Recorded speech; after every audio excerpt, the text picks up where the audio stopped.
شاپور ځدراڼ د افغانستان د کرکټ له هغو مخکښو چټکو توپ اچوونکو څخه و چې د افغان کرکټ د ودې په مهم پړاو کې نه هېرېدونکی رول ولوباوه.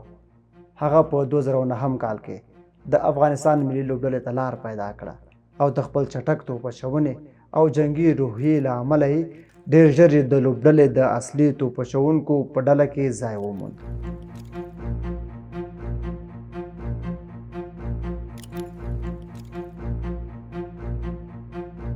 شاپور د افغانستان لپاره 40 نړیوالې یو ورځنۍ سیالۍ ترسره کړې چې پکې 43 ویکټې ترلاسه کړې.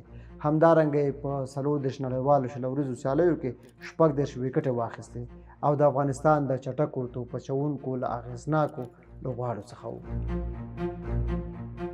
د هغه تر ټولو تاریخي شیبه د 2015 کال نړیوال جام کې د سکاټلند پر وړاندې وه. افغانستان د خپل نړیوال جام لومړنۍ بریا په وروستي اورو کې ترلاسه کړه او د بریا وروستی ویکټ شاپور ځدراڼ واخیسته.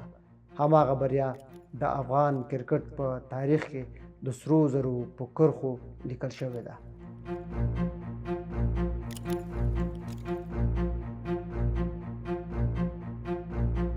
شاپور د نړۍ د سترو لوبډلو پر وړاندې غوره لوبې وکړې. د خپلې لوبې پر مهال د پاکستان، ویسټ انډیز، زیمبابوې، سکاټلند، ایرلینډ او نورو پیاوړو لوبډلو مهم توپ وهونکي وسوځول. هغه د افغانستان د کرکټ د ودې په لومړیو کلونو کې د چټک توپ اچونې یو له مهمو ستنو څخه و او د ځوانو لوبغاړو لپاره د الهام سرچینه جوړه کړه.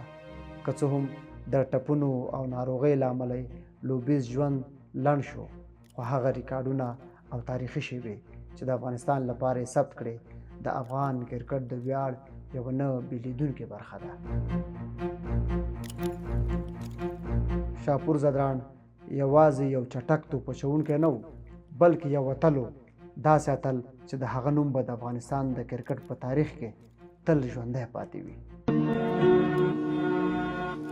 بېګا د یار کلي ته لاړم، په خندا لاړم، په ژړا ترنګه راتلمه. کلي کې سخته خاموشي ده، یا لالی مړ دی یا یې کلي تللي دي.